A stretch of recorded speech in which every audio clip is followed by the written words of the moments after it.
Yes, because I think if I woke up and there was no challenge in my life,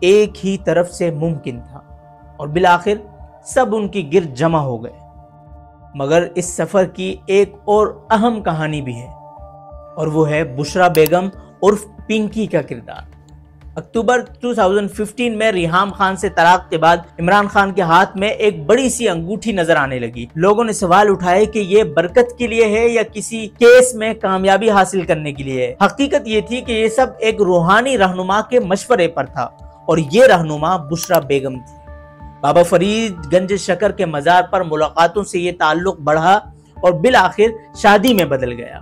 جب شادی کی خبر اور بشرا بیگم کی باپردہ تصویر منظر عام پر آئی تو سب حیران رہ گئے، لیکن عمران خان کی ذاتی زندگی ہمیشہ خبروں کی زد میں رہی۔ وائٹ سے جمائمہ، ریحام خان سے بشرا بیگم تک نکاح اور عدت کے معاملات پر سوال اٹھتے رہے، مگر اس سب کے باوجود عمران خان وزارت عظمیٰ کے منصب تک آخر پہنچ ہی گئے۔ بہرحال عمران خان کا وقت آ چکا تھا، یا پھر یہ نئے پیر کی کرامت تھی۔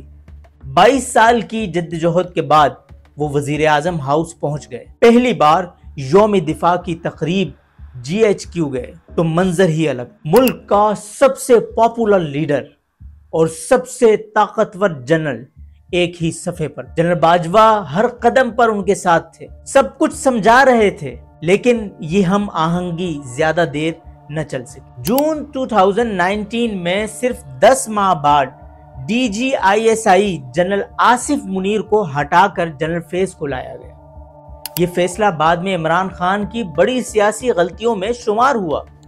پھر اگست میں عمران خان نے جنرل باجوہ کو 3 سال کی توسیع بھی دے دی، مگر سپریم کورٹ نے مداخلت کرتے ہوئے اسے مؤخر کر دیا اور حکومت کو قانون سازی کا حکم دے دیا۔